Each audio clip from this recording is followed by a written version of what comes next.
The Sound by Tyler Thompson. I wish you could have heard it. The shouts of jubilation and singing through tears of joy when the people came home from exile. Deliverance had come by unusual means. The Persians, led by Cyrus the Great, defeated Babylon and let God's children go back to their country, rebuild their temple, restore their way of life, and try to put things back together. Remember those 613 laws we talked about earlier? Determined not to let what had just happened happen again, some people became obsessed with the commandments, observing them more strictly, even adding to them, heaping up new rules and requirements too burdensome for anyone to bear and imposing them on others.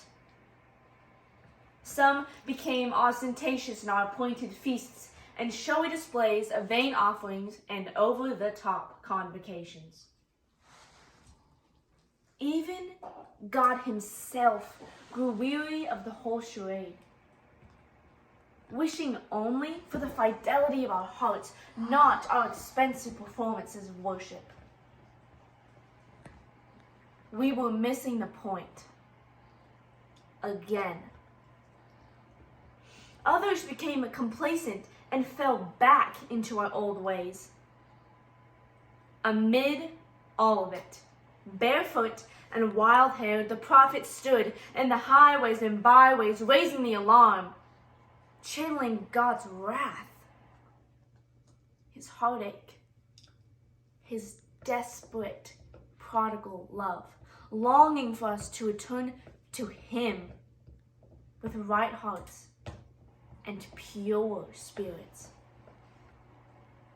The prophets begged and screamed and tried to make us listen.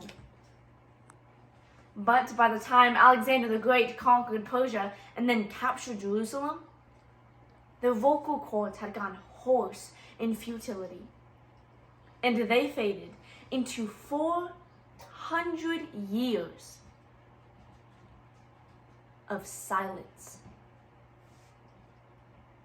Silence, like darkness, is an abstraction. It is invisible, untouchable, and when it's coming from God, unbearable. There's a kind of violence in it, a soundless slammed door that suggests abandonment. Deus absconditus. Rulers came and went. The Seleucids, the Hashmoneans, and finally Rome with her onerous taxation and violent contempt. And still, none of it was worse than the silence of God. Until one cold night in the city of David, all of that crushing absence of a divine voice, all of that bottomless spiritual darkness that enveloped the world was shattered by the cry of a baby. A song in the heavens sung to blue-collar, third-shift workers in the night. And later, their own voices proclaiming the news to anyone who would listen.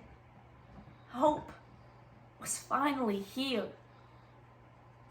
The curtain of the temple had not yet torn in two, but something else was ruptured. Something imperceptible yet momentous was punched through with light and possibilities previously unthinkable.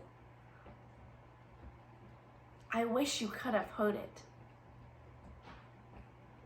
Actually, you can. The piercing rapture of that baby's voice, cutting through air thick with the smell of straw and barn animals and blood, proclaims itself ceaselessly the world over, inviting you to step through the door first opened by that tiny gasp of breath.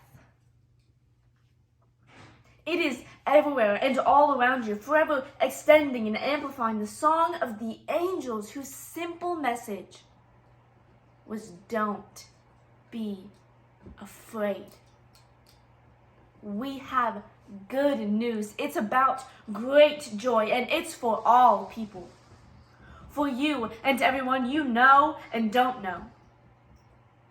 Whoever has been or ever will be.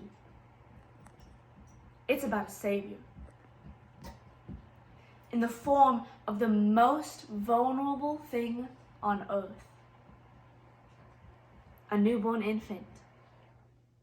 In a place you'd least expect to find him. Whoever you are, whether you know it or not, he's the one you've been waiting for. Thank you.